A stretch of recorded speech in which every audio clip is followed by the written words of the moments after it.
قابل احترام ناظرین السلام علیکم۔ دوستو آپ دیکھ رہے ہیں رائٹ پوائنٹ اور میں ہوں شراز۔ دوستو دنیا کا سب سے بڑا کارگو طیارہ روس میں حادثے کا شکار ہو گیا۔ دوستو یہ طیارہ 150 ٹن تک سامان منتقل کر سکتا ہے۔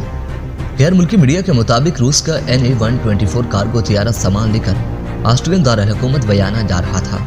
دوستو طیارے نے نووسیبرسک ایئرپورٹ سے اڑان بھری اور 958 فٹ کی بلندی پر پہنچنے کے بعد اس کے ایک انجن نے کام کرنا بند کر دیا۔ دوستو طیارے کی بجلی بھی منقطع ہو گئی، جس کے نتیجے میں کنٹرول ٹاور سے رابطہ منقطع ہو گیا۔ دوستو حکام کے مطابق فنی خرابی پیدا ہونے کے بعد پائلٹ نے کمال ہنرمندی کا مظاہرہ کیا اور بڑے نقصان سے بچنے کے لیے طیارے کا رخ واپس ایئرپورٹ کی طرف موڑ دیا۔ پیارے ناظرین، پائلٹ نے طیارے کی لینڈنگ کرانے کی کوشش کی۔ دوستو طیارہ 700 فٹ تک رن وے پر گھسیٹنے کے بعد رکا۔ اس دوران اس کا اگلا پہیہ ٹوٹ گیا اور دونوں اطراف کے پروں کو بھی نقصان پہنچا ہے۔ دوستو اس طیارے کے بارے میں آپ کی کیا رائے ہے؟ دوستو کیا واقعی پائلٹ نے عقل مندی کا مظاہرہ کیا ہے؟ دوستو اپنی قیمتی تجاویز سے ضرور آگاہ کیجیے گا۔ دوستو ویڈیو پسند آنے کی صورت میں اس ویڈیو کو لائک کیجیے، دوستوں سے شیئر کیجیے اور کمنٹ سیکشن میں پاک فوج زندہ باد، پاک آرمی پائند آباد اور اپنے گمنام ہیروز کے نام نعرہ ضرور کمنٹ کیجیے گا۔ دوستو اس کے ساتھ اجازت چاہوں گا، اپنا ڈھیر سارا خیال رکھیے اور ہمیشہ نیک دعا میں یاد رکھا کریں۔